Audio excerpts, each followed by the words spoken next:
ቤተሰብ እንግዲህ ዛሬ እኔ ራሱ የቤት ምርቃ ነበር የመሰለኝ። እንግዲህ ዛሬ የብሩኬ 350 ሺህ ተከብሮለታል። ሀሚዬ አክብራለታለች። በጓደኞቹ ከእናቱ ጋር ከወንድሙ ጋር በጓደኞቹ ተከበው በጣም ደስ ይላል። ግርግር ሳይበዛ ስርዓት ባለው መንገድ ተከብሯል። እውነቴ ነው፣ በጣም ደስ ይላል። እንግዲህ ብሩኬ ደግሞ ቀጣይ 400 ቀጣይ 5 ከዛ እያለ እያደክ እንደምትሄድ እርግን እያደክ እንደምትሄድ እንተማመናለን። እንኳን ደስ ያለ።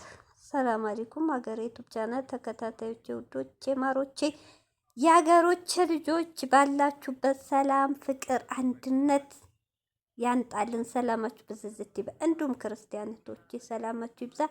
ኧረ እህቶቼ ተው ይሄን ቪዲዮ ተው። ኧረ ተው፣ ላይክ ሸር አድርጉልኝ። እኔ እኮ በመለመን ሰለቸኝ። እውነት እንዴት ያስጠላል። እንዲሁ ለሰብስክራይብም ልመና። ወይኔ ምን አይነት ዘመን ደረስ። ወይኔ ያለመተዛዘን። እንግዲህ ቶቼ ዛሬ ሲጠበቅ የነ ብሩኬ ምርቃት ነበር። የቤት የሀሚ ቤት ብዬ ነበር። እንግዲህ ዛሬ የተከበረው 350 ሺህ ብሩኬ ሀሚዬ አክብራለታለች። እንግዲህ ሀሚዬ ሰሞኑን ቡታጅራ ላይ እንግዲህ ፍቅር በፍቅር ደስታ በደስታ ሆነዋል። በጣም ደስ ይላል። እንግዲህ ይሄ ደስታ እየጨመረ ይሄድ። እንግዲህ ብሩኬ እንኳን ደስ ያለ። ቀጣይ ደግሞ 400 ቀጣይ 5 6 እያለ ይቀጥላል። የሰው ልጅ ዋናው እድሜ ጤና ነው። ግን በዚህ መሀል ጥላትን የያዝላችሁ አይለያችሁ ነው የምንለው። ለምን ዙሪያው እያፈነፈኑ ነው። እንግዲህ እኔ እንጃ አንዳንዴ ምቀኛ አዲስ አበባ ይሻላቸው ከቡታጅራ። እውነቴን ነው። ለሰላማቸው አዲስ አበባ ይሻላል። ግን እስካሁን ሰላም ናቸው። ያው ብዙም ባይሆንም ደህና ናቸው። እንግዲህ ብሩኬ የገባህበትን ጣጣ ንጽህናህን እንግዲህ ጥርጥርት አድርገህ ቡታጅራ ላይ በሰላም እንድትሄዱ እንግዲህ ነፃ ያውጣህ። እውነቴን ነው። ፈጣሪ ይጠብቃችሁ አንተንም ሀይሚንም ከምቀኛ ያሰብከው ቦታ ድረስ። እንኳን ደስ ያለህ። እንግዲህ ዛሬ ደስ ይላል። ሚፍታ አለ። ሚፍታ እኮ ቡታጅራ ሆነ አይደል እንዴ? የቡታጅራ በጣም ተመችቶታል። ረረረረ እውነት ደስ ይላል። አይ ጉራጌ ተሆንክ፣ ጉራጌ ተቀላቀልክ፣ እዛ ይዳሩህ። ጉራጌ ፍቅር ሰው ነው። እንግዲህ እናቱም ዛሬ ደስ የሚለው ነገር ባለፈው ሙሼን አላየኋትም እኮ የ2 ዓመታችሁ ሲከበር። ዛሬ ግን ያው ካሜራ አልቀረበች ይሆናል ትኖራለች። ዛሬ ግን ሙሼ ቀርባለች። ደስ ይላል። እንግዲህ ቤቱ ባልሳሳት ሀብቴ ቤት ውስጥ ነው ያደረጓበት ትንሿ ቡፌ። ሰውም ሳይንጋጋ በቁጥር እንግዲህ ከካሜራ ጀርባ ይኖር አይኖር አናቅም። ያየነውን ነው። የባለፈው ናቸው። ከባለፈውን ጎለዋል። ብቻ ደስ ይላል። ወንድሙ እናቱ ባሉበት ጓደኞቹ ባሉበት እውነት ደስ የሚል ጥር ምጥን ያለ ዝግጅት ነው። ቅመሟ እንደ ቅመሟ ያዘጋጀችው በቃ በጣም ደስ ይላል። እውነት እንኳን ደስ ያለ ብሩኬ ወንድሜ። ከዚህ የበለጠ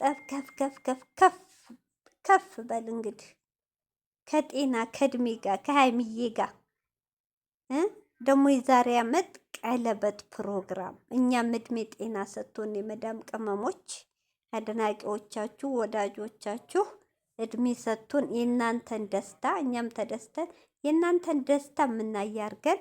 እውነቴ ነው። በተለይ ለጨረቃ ፋሚሊ ለሚሳሱላችሁ እነሱ የምታስደስቱ የእነሱ ምኞት እናንተ ተጋብታችሁ ወልዳችሁ ማየት ነውና እናቶቻችሁ እህቶቻችሁ ምኞታቸውን እንዲሳካላቸው እንግዲህ ጸሉ። ሙስሊም ዱዓ አድርጉላቸው። ፍቅር ስለሆነ ሰው ስለሚወዳቸው፣ ክርስቲያንም ደግሞ ጸሉላቸው። ምቀኛ ስለበዛባቸው እንዳይለዩቸው። እውነት የሆዳቸውን የዋህነት አይቶ ከምቀኛ አፍ አይን ይጠብቃቸው። ውይ እኛ በሻኮቶች ችግር ነው። እውነት ይቅርታ።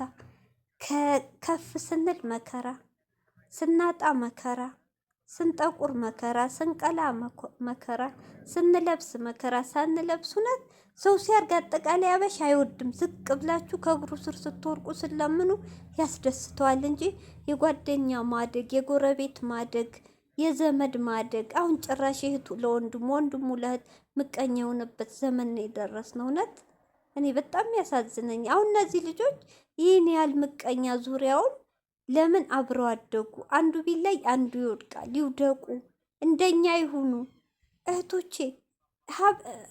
እድል እኮ ነው። እውነቴን ነው። አንዱ ሰርቶ ሰርቶ ሰርቶ እዛው ነው። አንዱ ደግሞ ሳይሰራ ደግሞ ፈጣሪ ብድግ ያደርገዋል። ለምን ነው ምቀኛ የሚበዛው? እኔ ልጆቹ እኮ እዚህ ደረጃ የደረሱት መከራን ስቃይን አብረው ነው። ውጥት ወጣ ውረዱን አሳልፎ በልጅነት እድሜያቸው መጨፈር፣ መጠጣት፣ መቃም ሳያምራቸው እኮ አላማ ይዘው ያደጉ ልጆች ናቸው። እውነቴን ነው። መዝናናት ሳያምራቸው እስቲ ሀይሚዬ ነዋት።